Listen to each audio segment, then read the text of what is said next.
안녕하세요, 여러분. 저는 아직 창창한 나이라고 생각하며 살고 있는 30대 후반으로 접어든 여성입니다. 매번 이곳을 찾아와서 다른 분들의 사연을 들으며 같이 웃고 같이 울고 하다가 제 이야기를 써보려고 글자를 적으니 뭔가 이상하기도 하고 쑥스럽기도 한 마음이 듭니다. 제 이야기를 과연 이곳에 풀어놓아도 다른 분들이 저처럼 웃고 울고 함께 저의 마음을 공감해 줄까 싶은 생각이 들어서 이렇게 글 써도 되나 하는 망설임이 생기기도 합니다. 혹시나 제 이야기가 재미없으면 어떡하지 하는 고민이 드는 이 밤에 아무래도 답답한 속을 달래줄 수 있는 곳은 여기밖에 없다는 생각에 글을 적어 내려갑니다. 저는 아직 적다면 적은 30여 년을 살았지만 다른 분들이 60대, 70대에 겪는 풍파를 모조리 겪었다는 생각을 이상하게 지울 수가 없습니다. 남들은 살면서 한 번 겪기도 힘들다는 갖은 순환과 시련을 저는 왜 이렇게 이른 나이에 겪게 되었는지 참 제 운명이 이렇게 기구한 건가 싶기도 하고요. 하지만 이제는 모든 일을 보내주었기에 조금 다른 생각을 가지고 살아보려고 합니다. 이른 나이에 겪게 되어서 남들보다 더 단단해진 제가 될 수 있었다고요. 이쯤 되면 얼마나 모진 일을 겪었기에 저런 소리를 할까 싶으시죠? 물론 기상천외한 놈들이 판치는 세상이라 제 이야기가 별거 아니게 느껴지실지도 모릅니다. 하지만 제 인생에서 이런 일은 두 번 다시 없을 것이며 다른 분들 인생에도 이런 일이 없길 바라며 제 사연을 한번 끄적 걸어봅니다. 지금부터 저와 함께 시작할 제 이야기를 끝까지 들어주시고 여러분들의 좋은 조언을 가슴에 새겨보도록 하겠습니다. 제가 오늘 들려드릴 이야기의 주인공은 사실 제가 아니라 저의 남편이라고 말을 해도 과언이 아닐 정도로 남편의 비중이 상당히 높습니다. 다른 분들도 남편을 남의 편이라 부르며 많은 이야기들을 하시던데 저의 남편은 참으로 특이한 점이 하나 있습니다. 그게 무엇이냐 하면 바로 제 남편이 아주 어마어마한 구두쇠 중에 구두쇠라는 점입니다. 동화책에서나 나오던 스크루지 아저씨 그 인간보다 더하면 더했지 덜하지 않은 사람이죠. 정말 저는 살면서 이렇게까지 돈을 아낄 수 있나? 사람이 이렇게 짠돌이일 수 있나 하는 마음을 매일같이 느끼면서 살았습니다. 왜 그런 남자와 결혼을 했냐 싶으시죠? 처음에 저는 남편의 근검절약하는 모습이 너무 검소해 보이고 신중해 보이고 이 사람이랑 살면 평생 돈 걱정은 안 해도 되겠구나 싶었습니다. 어떻게 보면 그 구두쇠 짠돌이 같은 모습이 제 마음을 움직이게 만든 결정적인 부분이기도 했던 것입니다. 저랑 남편은 제가 다니던 직장에서 만나게 되었는데 제가 일하던 곳이 주방용품, 그러니까 업소용 주방 가전, 가정용 주방 가전 같은 것을 파는 매장이었습니다. 그 매장에서 저는 일개 직원에 불과했지만 우리 남편은 그 커다란 매장을 운영하고 있는 사장님이었습니다. 매장이 꽤 큰 매장이기도 했고 물건을 파는 게 아무래도 가전 쪽이고 업소용이 훨씬 많다 보니까 매출 자체는 꽤 많은 그런 매장이었습니다. 원래 주방 가전이라는 게 여성들의 마음을 움직이게 하는 전자제품이다 보니까 구매를 하러 오시는 분들이 통 크게 주문을 하시곤 하셨거든요. 한마디로 남편은 현금을 꽤 만지는 사람이었습니다. 현금으로 사면 살짝 할인도 해드리고 수수료도 조금 빼주고 하고 있기 때문이었습니다. 거기다가 가게에 들어오는 가전들이 중고 가전들도 있었고 새 가전들도 취급을 했는데 다른 매장이 철수할 때 싸게 수입해서 번쩍번쩍 광을 내고 조금 웃돈 받아 팔기도 했었습니다. 철수하는 매장에서 다량으로 물건들이 들어오게 되면 꽤 대박인 수준으로 물건 재판매가 되어서 돈을 굴리기엔 쏠쏠한 매장이었습니다. 아무튼 그런 남편은 돈을 잘 번다는 사람임에도 불구하고 엄청난 짠돌이처럼 굴었는데 사실 연애를 할 당시에는 이 정도까지 짠돌이는 아니었습니다. 돈을 써야 하는 타이밍에는 팍팍 쓰면서 저에게 선물도 잘 안겨주었고 아낄 때는 그 누구보다 아끼며 사치를 절대 하지 않는 계획적인 인간처럼 보였습니다. 거기다가 남편이 저보다 10살이나 연상이었기 때문에 사실 연애를 할 당시에 제가 지나가는 말로 예쁘다 하면 바로바로 결제를 해주는 그런 남자였죠. 한마디로 사랑하는 사람에게만큼은 절대로 돈을 아끼지 않는 이 시대 최고의 남성이었단 말입니다. 하지만 사업장에서는 연애할 때의 모습과는 전혀 다르게 조금 구두쇠처럼 굴기는 했었습니다. 예를 들면 회식을 할 때 메뉴는 무조건 돼지로 통일이라거나 커피 같은 것도 직원들이 지나가는 말로 아메리카노 먹고 싶다고 말을 해도 믹스커피 타서 냉장고에 넣어두고 먹으라고 모르쇠처럼 굴기도 했습니다. 물론 저는 그렇게 아끼는 모습이 밉게 보이지 않았고 오히려 사람이 계획적으로 돈을 사용하는구나 멋있다 하고 느끼고 있었습니다. 왜 그런 모습이 멋있었냐고요? 그 이유는 저희 아버지께서 돌아가시기 전에 친한 친구분께 보증을 잘못 써주었다가 집이 쫄딱 망하면서 엄청나게 힘들게 살았기 때문이었습니다. 정말 너무너무 먹고 싶은 음식 한번 제대로 먹지도 못했고 사고 싶은 옷이나 화장품 따위의 것들도 사지를 못했습니다.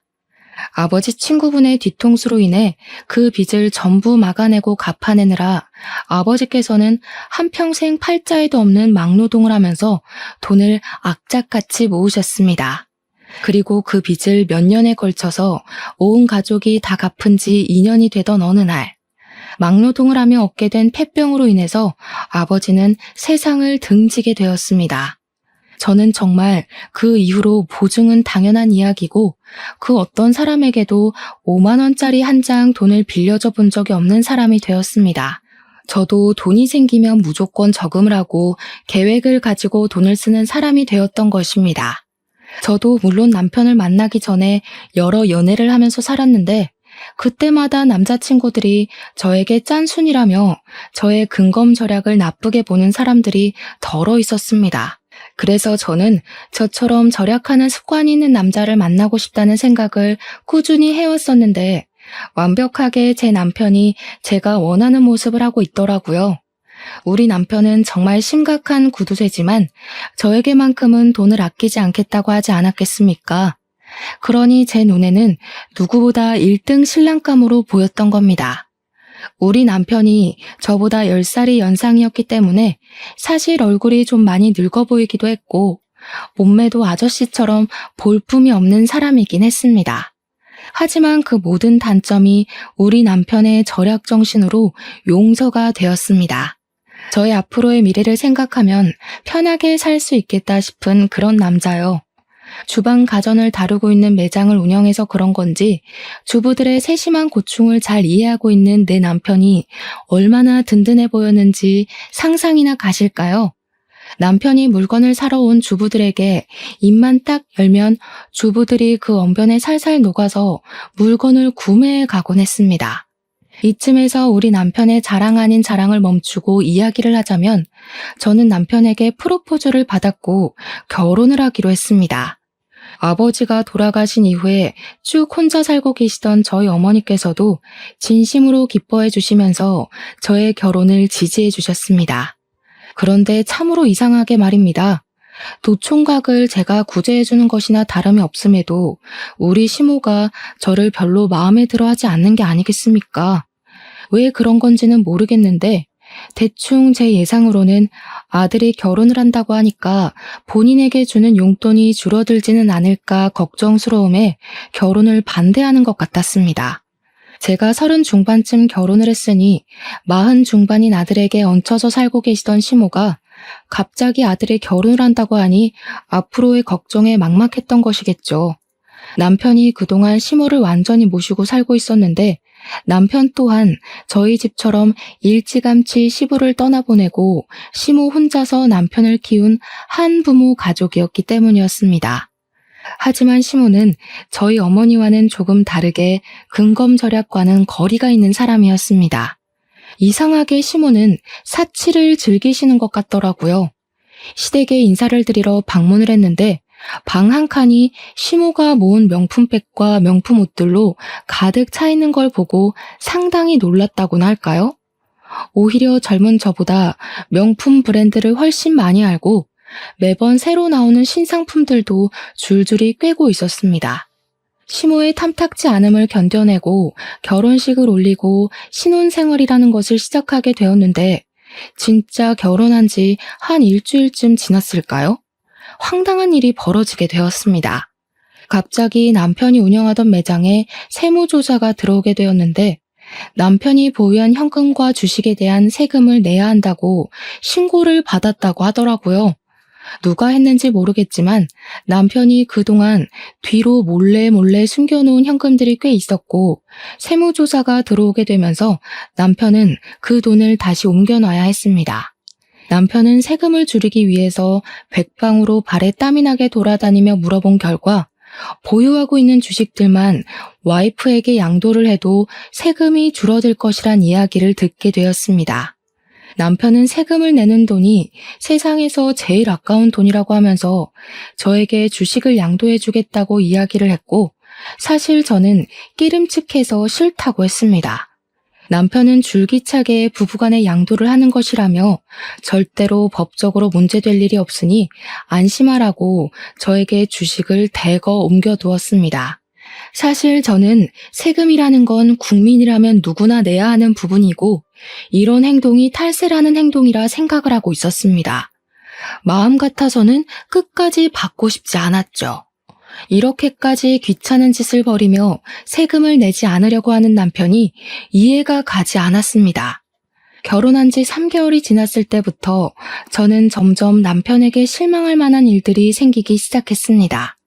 남편은 병적으로 저에게 돈을 주는 것을 싫어했고 돈을 아끼기 시작했습니다. 어떤 일까지 있었냐 하면요. 제가 올이 나간 스타킹을 버리려고 하자 남편이 득달같이 달려와서는 멀쩡해 보이는데 이걸 왜 버리냐고 잔소리를 하더라고요. 올이 나가서 신을 수가 없다고 했더니 다 사용할 곳이 있다고 하면서 욕실에서 거의 다 쓴 조각난 비누들 있죠? 그걸 모아둔 통을 들고 오는 게 아니겠습니까? 저는 비누들을 버리지 않고 모아둔 남편에게 한 번 놀랐고 그 비누 조각들을 전부 스타킹에 모아서는 씻으라고 던져주는 남편에게 2번 놀랐습니다. 사람이 절약을 하면서 살 줄 알아야지. 예전에는 이 비누들 다 모아다가 빨래하는 데 쓰고 그랬어. 아니, 스타킹을 빨아둔 것도 아니고 제가 신다가 올이 나가서 버리려고 둔 스타킹에 비누 조각을 모아서 거품 내서 씻으라고 하는데 누가 좋겠습니까? 저는 그 행위 자체가 너무 더럽기도 하고 찝찝하기도 해서 그 비누를 쓰고 싶지 않았는데 그 뒤로 제가 그 비누를 얼마나 썼나 감시를 하기 시작했습니다. 그런 숨막히는 분위기 속에서 신혼생활의 분위기가 좋았으면 얼마나 좋았을까요? 그러다 저희에게도 아주 좋은 소식이 찾아오게 되었습니다. 결혼 6개월 차가 되었을 때 제가 임신을 하게 되었던 것입니다. 임신과 출산을 해보신 분들은 잘 아시겠지만 입덧이라는 게 제 마음처럼 조절이 되는 것이 아니지 않겠습니까? 이상하게 먹을 것이 너무 당기는 바람에 살이 어마어마하게 올랐습니다. 제 몸무게가 결혼할 때쯤 50kg 정도였는데 만삭 때 무게는 76kg가 될 정도로 살이 엄청나게 붙게 되었습니다. 오죽하면 병원에서도 임신 당뇨가 올 수 있으니 조심해야 한다고 과일이나 당류를 먹지 말라고 경고를 할 정도였으니 상상이 가시겠죠. 처음에 살이 붙기 시작했을 때 남편은 임신했으니까 살이 붙는 건 당연한 거라고 마음껏 먹으라고 저를 안심시켜 주었지만 날이 갈수록 불어나니 눈치를 주더라고요. 임신 기간 내내 대놓고 먹지 말라고는 하지 않았지만 그렇게 먹으면 속이 더부룩하지 않냐, 집안 살림 거덜내겠다 하면서 은근히 먹지 말라는 신호를 주었습니다. 저희 친정어머니께서는 제가 임신을 했다고 하니 좋은 걸 먹이고 싶어서 반찬도 가져다 주시고 제철 음식도 매번 해서 주셨습니다. 하지만 시모는 살이 찐 저를 보면서 저러다가 소박을 맞는 거 아니냐면서 적당히 살을 찌우라고 잔소리를 멈추지 않으셨습니다. 우리 아들이 퍽이나 그런 몸매를 한 여자한테 마음이 동하겠니? 살이 쪄도 어쩜 저리 뒤룩뒤룩 찐 건지 보기 흉하다. 그렇게 서러운 임신 기간을 보내고 출산을 한 뒤로 정말 이래도 되나 싶을 정도로 지옥 같은 육아를 시작하게 되었는데 이상하게 몸무게는 별로 빠지지 않더라고요. 누가 그런 소리를 했었는데 육아는 운동이 아니라 노동이라고. 노동은 절대로 살이 빠지지 않는다고요. 아무튼 그렇게 열심히 아이를 돌보고 밥도 제대로 못 먹고 했는데도 불구하고 살은 60kg 초반에서 더 이상 빠지지 않았습니다. 결혼을 할 당시보다 10kg 이상 살이 올라붙었으니 제 모습이 얼마나 미워 보였겠습니까? 남편이 저와 같은 방에서 자는 걸 거부하기 시작했습니다. 당신이 싫어서 각방을 쓰겠다는 게 아니라 애가 밤마다 울어대니까 시끄러워서 내가 같이 잠을 잘 수가 없잖아. 나는 내일 출근을 해야 하는 사람인데, 내가 잠 못 자서 출근 못하면 돈은 누가 벌어올 거야? 애 때문에 잠을 푹 못 자니까 내일 일에 지장이 생기잖아. 아무튼 따로 잘 테니까 그런 줄 알아. 저는 그런 남편에게 배신감이 느껴지기도 했고 서럽기도 했지만 생활비가 전부 남편의 주머니에서 나오고 있었으니 어쩔 수가 없었습니다. 아이가 생후 10개월을 막 넘겼을 때 갑자기 열이 엄청나게 나면서 온몸이 새빨갛게 달아오르고 아기가 힘없이 축축 늘어지기 시작했습니다. 하필이면 그날이 금요일 밤이었고 병원 문이 열려있는 곳이라고는 응급실밖에 없는 상황이었습니다. 애는 열이 너무 올라서 그 작은 몸으로 온몸을 부들부들 떨며 경기를 일으키는 지경이 되었는데 남편은 태연하게 휴대폰만 만지고 있는 게 아니겠습니까? 뭐해? 빨리 옷 입어요. 우리 애 이러다가 큰일 나겠어. 빨리 응급실이라도 가요. 아니 고작 열 좀 나는 걸로 뭘 응급실이야? 그냥 해열제나 먹이고 땀이나 닦아주면 된다던데. 지금 응급실 가면 돈만 비싸고 처방해주는 건 다 똑같아. 어차피 가봐야 해열제나 먹이라고 할 텐데 그냥 월요일까지 버텼다가 동네 소아과 가. 아니 아무리 아이한테 관심이 없다고 해도 그렇지 말도 못하는 우리 아기가 아픈데 돈 아깝다는 말이 나올 수가 있는지 정신이 나갈 것 같더라고요. 저는 열 경련을 일으키는 아이의 열을 내리려고 온몸을 미지근한 수건으로 닦아주고 있었는데 그 물이랑 수건을 너무 화가 나서 남편에게 던져버렸습니다. 당신이 그러고도 애 아빠야? 사람이야? 애가 아픈데 휴대폰만 만지고 있으면서 아무것도 안 하는 게. 아이씨, 오래간만에 쉬는 날인데 별걸로 다 난리야. 그러더니 저를 째려보면서 축축하게 젖은 옷을 벗어 거실 바닥에 아무렇게나 던져두고는 방으로 쑥 들어가는 게 아니겠습니까? 저는 결국 터져나오는 눈물을 참지 못하고 애를 둘러엎고 택시를 타고 응급실에 갔는데 우리 애가 폐렴이라고 하더라고요. 정말 응급실 구석에서 그 작은 발에 수액을 맞고 있는 아이를 보면서 엉엉 울다가 처음으로 이혼이라는 것을 결심하게 되었습니다. 그런데 제가 이혼을 결심한 그 응급실 사건이 있었던 날 이후로 남편의 단점들 중에서도 엄청난 단점들만 제 눈에 쏙쏙 들어오는 게 아니겠습니까? 특히나 결혼 전에는 장점으로만 느껴졌었던 우리 남편의 짠돌이 같은 그 성격이 진절머리 나게 싫어지고 정말 죽이고 싶다는 충동까지 들게 하더라고요. 구두쇠 중에 구두쇠, 음식을 먹을 때에도 이건 얼마냐, 저건 얼마냐. 이 반찬 하는데 1,000원이면 만들 수 있지 않냐 하고 정말 미치겠더라고요. 아니 요즘 반찬 가게에서 반찬을 사도 얼만데 들어가는 재료값들은 물론이고 제 노동력은 생각도 안 하고 1,000원 이러고 앉아있으니 당연히 정신 나간 놈 같아 보였습니다. 저는 오죽하면 남편의 얼굴을 마주보면서 밥을 먹으면 체하는 기분이 들 것 같아서 밥을 따로 먹기 시작했습니다. 저는 애를 챙기느라 바쁜 와중에도 곧 다가올 돌날을 준비하기 위해 이리저리 발로 뛰며 돌잔치 장소도 알아보고 드레스 대여도 알아보고 있었습니다. 처음으로 맞이하는 생일이기도 하고 우리 아이만큼은 화려하게 첫 생일상을 차려주고 싶은 마음에 주위에도 돌잔치를 할 거라고 신나게 떠들고 다녔습니다. 당연히 우리 남편도 둘도 아니고 하나뿐인 아이인데 돌잔치만큼은 통 크게 신경 써줄 거라고 믿고 있었기 때문에 백방으로 알아보고 다녔습니다. 제가 미리 알아본 업체들과 돌잔치 장소들을 쭉 정리해서 남편에게 보여주면서 처음으로 하는 생일 잔치니까 이게 어떠냐 저게 어떠냐 의견을 물어보았습니다. 그러자 남편이 너무나도 시큰둥하게 저를 바라보면서 이야기를 하더라고요. 어차피 첫 생일 애도 기억 못하는 건데 그냥 대충대충 싸게 하자. 돌잔치 오는 손님들한테 금이나 받고 현금이나 챙기는 거지. 누가 요즘 돌잔치에 이렇게 비싼 돈을 태워? 그중에 제일 싼데 아무거나 해 그냥. 손님들 어차피 뭐 즐기려고 오는 것도 아닌데 구색 맞추기잖아. 그래도 우리 아이 첫 생일인데 어떻게 대충 하자는 말이 나올 수 있어요? 대부분 다 나처럼 생각한다니까. 오는 게 있으면 가는 것도 있다. 딱 이 마인드로 참석하는 거야. 돈만 잘 챙기면 되니까 대충 싼 곳 잡고 뷔페도 저렴한 거 해. 남편은 그 뒤로 정말 아이의 돌잔치 계획에 단 한 줄의 의견도 첨가하지 않았고 저는 서운한 마음을 가득 안고 여러 업체를 알아보고 결정을 내렸습니다. 남편에게 이 정도 돈이 들어갈 것 같다고 말을 하니까 뭐가 그렇게 비싸냐고 더 싼 곳으로 알아보라고 저에게 핀잔을 주는 것이 아니겠습니까? 뭐만 하면 돈돈거리니까 저도 서운하고 기분이 나빠서 친구들을 만나 수다라도 떨고 와야겠다는 생각이 들더라고요. 그런데 남편이 정말 생활비로 주는 현금이 엄청나게 적기도 했고 카드를 쓰면 카드 내역이 전부 남편에게 문자로 전송이 되고 있었습니다. 밥 한 끼 밖에 나가서 사 먹는 일이 쉽지 않았다는 이야기죠. 그래서 창피하긴 했지만 남편에게 친구들을 만나러 나가게 현금을 조금 달라고 했습니다. 내가 준 생활비는 다 어디에다 쓰고 돈을 달라고 그래? 그렇게 사람이 계획 없이 살 거야?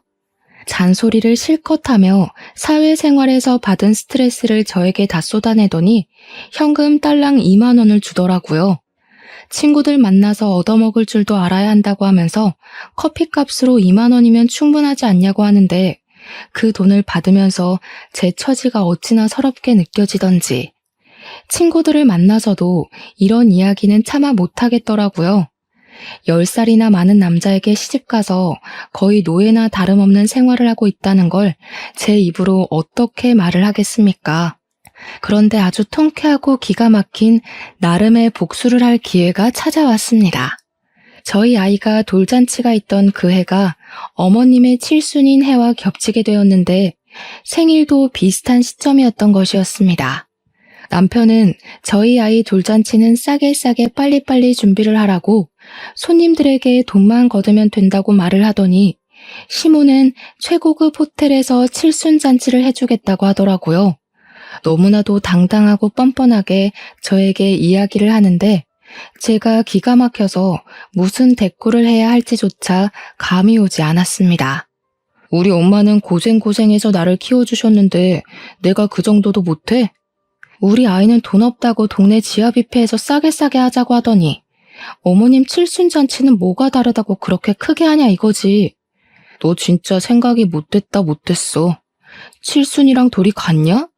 우리의 칠순 때는 호텔에서 하겠지. 그걸 지금 말이라고 하는 거야? 우리의 첫 생일인데 칠순이랑 다를 게 뭐야? 야, 너는 우리 엄마가 앞으로 살면 얼마나 더 산다고 그걸 질투하고 그래? 됐고, 그렇게 결정했으니까 앞으로 토달지 마. 남편이 질투라는 단어를 꺼내는데 얼마나 어이가 없던지, 이걸 질투라는 단어로 포장할 수 있는 문제인지 모르겠더라고요. 저는 그 뒤로 이를 갈면서 어떻게든 남편에게 통쾌한 복수를 하겠다고 생각했고 짜증을 꾹꾹 삼키고 어머님의 칠순잔치 식순에 아주 특별한 순서를 넣기로 결심했습니다. 그것은 바로 우리 아이의 돌잔치 식순을 어머님 칠순잔치 중에 끼워 넣기로 결정을 내린 것이었습니다. 남편이 호텔에 예약을 하기 무섭게 호텔 측에 따로 이야기를 해서 칠순잔치와 돌잔치를 같이 넣기로 결정을 내렸고 돌잡이와 돌상도 모두 준비를 마쳤습니다.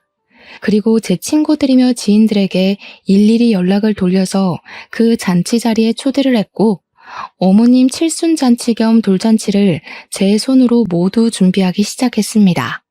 남편에게 제가 칠순잔치 준비를 할 테니 걱정하지 말고 있으라고 이야기를 했더니 내심 좋아하면서 아예 신경도 쓰지 않더라고요.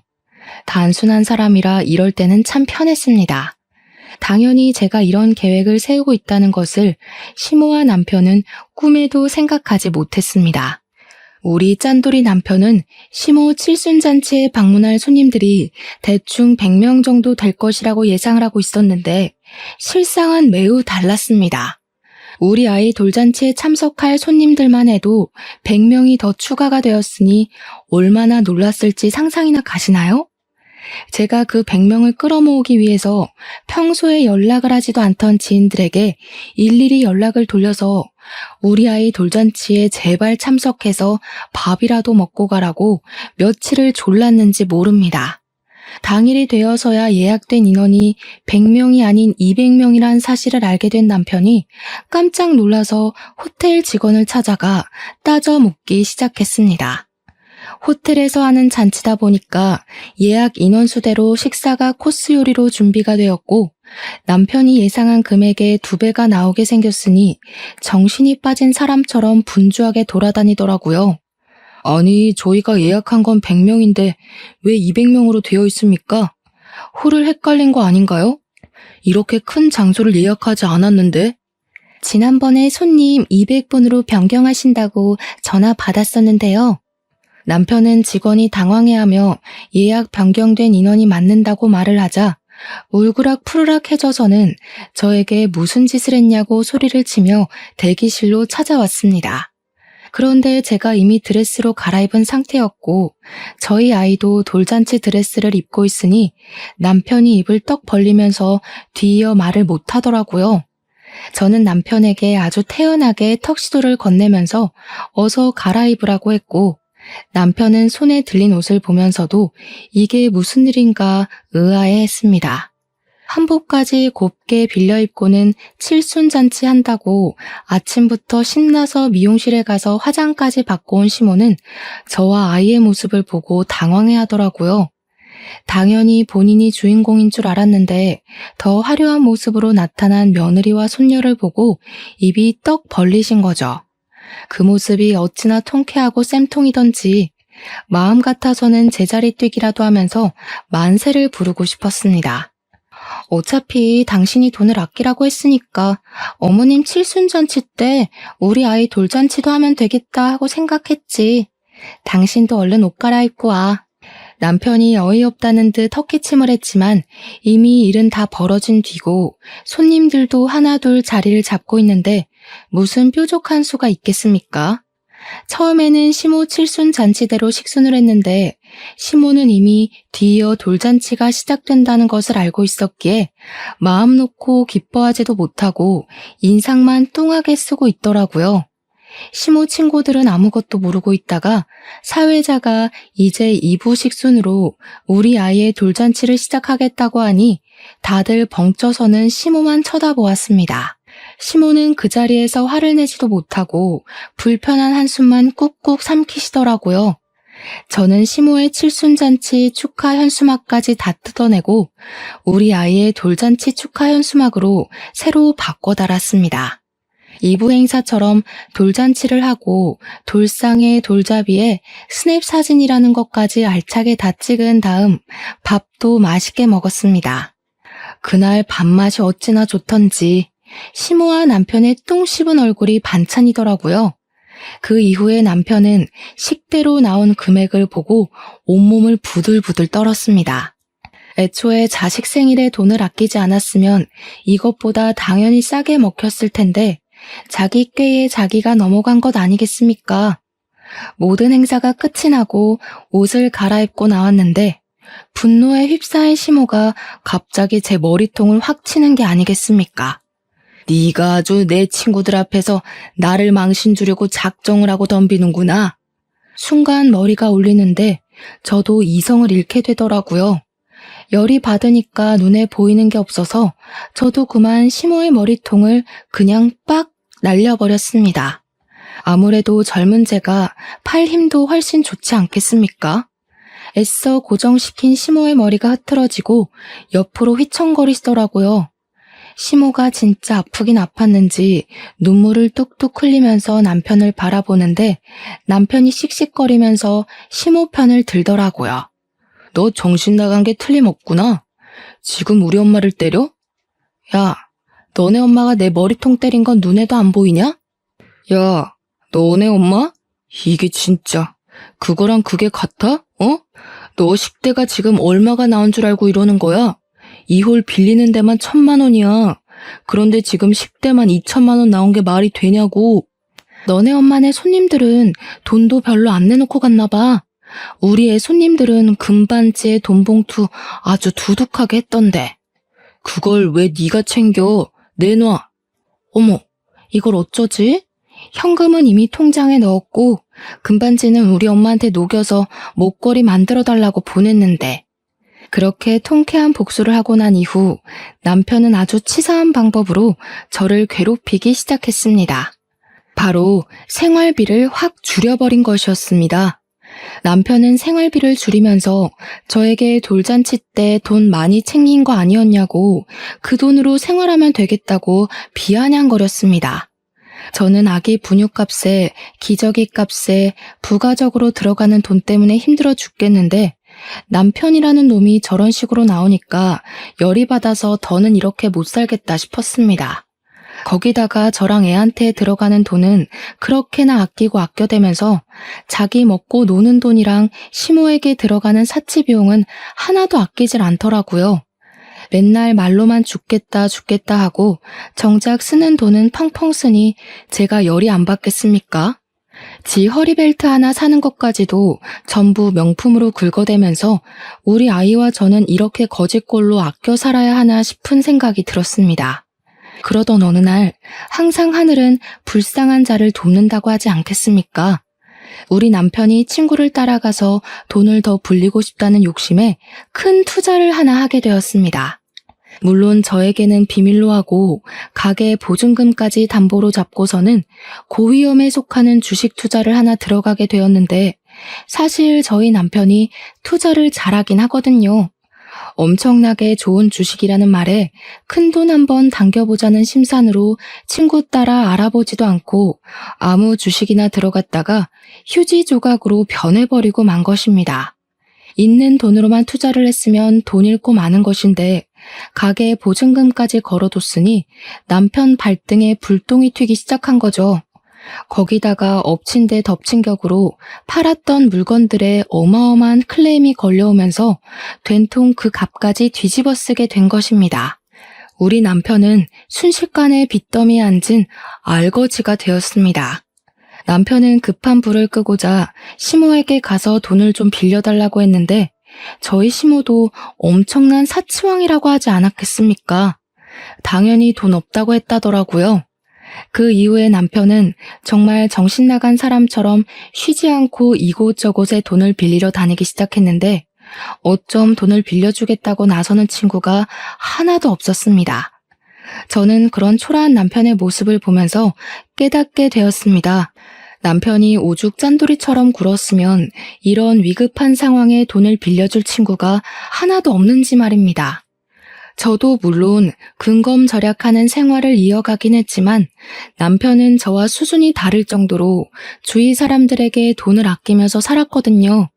자기가 밥을 살 때에는 싸구려만 먹이고 남한테 얻어먹을 때는 하나라도 더 뽑아 먹으려고 애를 쓰는 사람처럼 살았으니 누가 남편을 돕고 싶겠습니까? 그것도 자기 매장을 운영하면서 돈까지 넉넉하게 만지는 사람이 없는 사람들보다 더 없는 모습으로 살았으니 친구들이 전부 진절머리가 났겠죠. 도울 때 확실하게 도울 줄 알았어야 했는데 남편에게 그런 지혜는 전혀 없었던 것입니다. 여보, 나 진짜 이러다가 가게고 나발이고 거리에 나앉게 생겼다고. 처가에 가서 돈이라도 좀 빌려달라고 해봐. 어?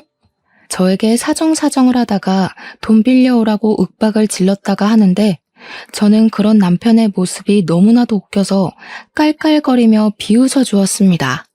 남편이 정신나간 년처럼 웃는 저를 보면서 머리가 어떻게 된 거 아니냐고 우리 가족 전부 거리에 나앉게 생겼는데 웃음이 나오냐고 소리를 치더라고요.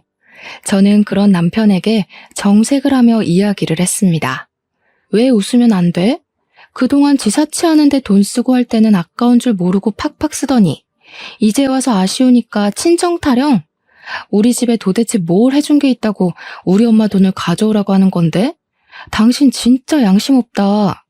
가족이니까 당연히 사이가 힘든데 한 푼이라도 더 쥐어줘야 하는 거 아니냐? 어? 당신은 우리 엄마한테 뭐 하나 해준 거라도 있어? 사람이 어떻게 매번 주거니 받거니 해. 이번에 도와주시면 내가 또 언젠가 도움이 될 날이 있지 않겠냐고. 지금 당신 꼴을 보면서 이야기해. 당신이 얼마나 짠돌이처럼 굴고 사람들을 못 챙겼으면 이렇게 힘들 때 나서서 도와주겠다는 사람이 하나도 없어? 가게나 정리하고 빚이나 막아.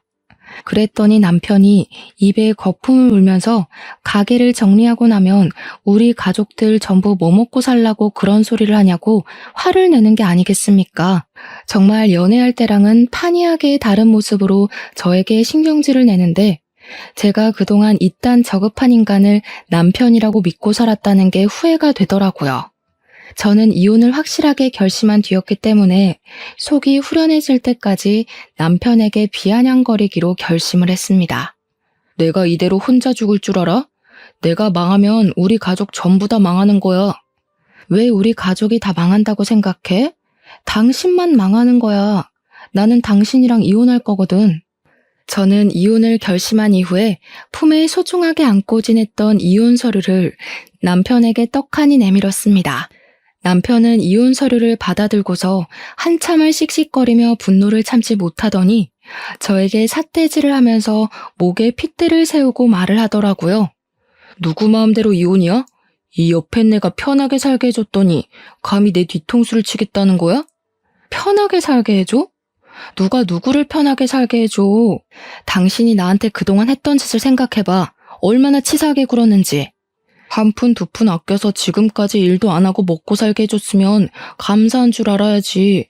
내가 힘들 때 도망을 가겠다는 게 뒤통수지 뭐야? 지금 나한테 소리 지를 사람은 당신이 아니야. 우리 엄마지. 어떻게 보는 눈도 없어서 이딴 놈이랑 결혼을 하고 3년이 넘는 시간을 같이 살았냐고 화를 내도 우리 엄마가 내야 한다고. 내가 마트에서 장 볼 때, 친구 만날 때, 아기 물건 살 때마다 그게 꼭 필요한 거냐고 되묻던 당신이 나를 편하게 살게 해줘? 너네 엄마가 명품백 살 때는 돈 한 번 아낀 적이 없으면서 내가 장바구니 하나 살 때마다 눈치를 주던 당신이 그런 소리를 해? 그렇게 아껴 살아서 겨우 한 짓이 투자 실패라니. 당신 벌 받은 거야. 나는 절대 이혼 못하니까 그런 줄 알아. 어디 옆에 내가 집에서 애나 돌보고 집안일이나 할 것이지 큰 소리를 떵떵 치고 살아. 누구 마음대로 못해준다 만다야? 당신이 못하겠다고 버티면 나는 소송이라도 할 테니까 그런 줄 알아. 제가 소송까지 불사르겠다고 하자 남편은 씩씩거리다가 갑자기 소리를 꽥 지르면서 저에게 생각난 듯 말을 했습니다. 내가 신혼 초에 넘겨놨던 주식 있지? 그거 그대로 있지? 네가 가진 내 주식 다시 내 계좌로 돌려놔. 그거면 급한 불 맞고도 남지. 내놔. 처음에는 남편이 무슨 말을 하는지 이해를 못하고 있다가 곰곰이 생각을 해보니 남편이 세금을 덜 내려고 제 계좌로 옮겨두었던 주식이 생각나게 되었습니다.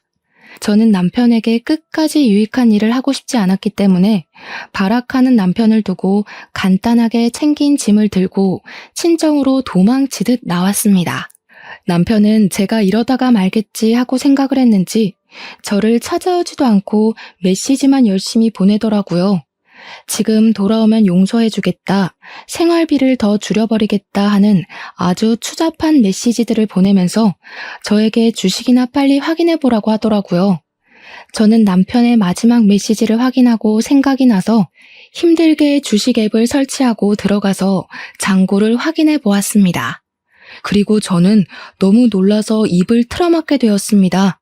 글쎄 그 주식이 그 3년 사이에 10배가 넘게 펄쩍 뛰어오른 것이 아니겠습니까? 저는 정말 제 눈을 비비면서 이게 뭔가 싶어 0이 붙은 숫자를 다시 한번 확인했습니다. 마치 로또를 맞아도 이런 금액을 맞을 수 없을 것이다 싶을 정도로 제 현실을 의심하게 되었고 정말 이 돈이 내 계좌에 들은 잔고가 맞나 몇 번을 확인했습니다. 아무리 눈을 비비고 팔을 꼬집고 해도 그 돈은 그대로 제 계좌에 들어있더라고요. 그 주식이 연예계 엔터테인먼트 회사 주식이었는데 아이돌 그룹이랑 배우들이 성공을 하면서 회사 자체가 몇 년 사이에 대박이 났다는 것입니다. 해외 진출에도 성공하게 되면서 외국 투자자들이 탄탄하게 투자를 했고 그 덕으로 대박이 터져서 엄청나게 성장을 한 회사라고 하더라고요. 제가 너무 의심이 되어서 인터넷 기사까지 검색을 해보았다니까요. 처음에는 분명 1억 조금 넘는 금액이었던 주식이 3년 사이에 10억이 넘게 불어난 걸 보니까 왜 사람들이 주식을 하는지 알 것 같았습니다. 남편은 저에게 확인을 해보았냐고 당장 돌려달라고 말을 하는데 제가 그 돈을 왜 돌려주어야 하는지 모르겠더라고요. 사실 부부간의 재산이고 그 당시에 세금을 내지 않기 위해 양도했던 것이기 때문에 저의 재산이나 다름없는 돈 아닌가 싶었습니다. 그동안 저에게 돈을 가지고 치사하게 굴었던 적이 한두 번이 아니었던 남편에게 이 주식이야말로 정말 복수의 마지막을 장식할 수 있는 기회 아닌가 싶었습니다. 저도 갑질을 하기로 마음을 먹고 변호사를 찾아가서 시집살이 당했던 것, 남편이 생활비로 치사하게 군 것, 마지막으로 양도받은 주식 이야기까지 모조리 털어놓았습니다.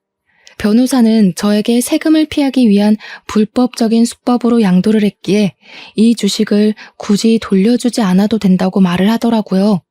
재산 분할을 해달라고 해서 나누게 된다고 하더라도 유책 배우자가 남편이기 때문에 얼마 못 가져갈 거라면서 저에게 단단히 버티라고 하시더라고요.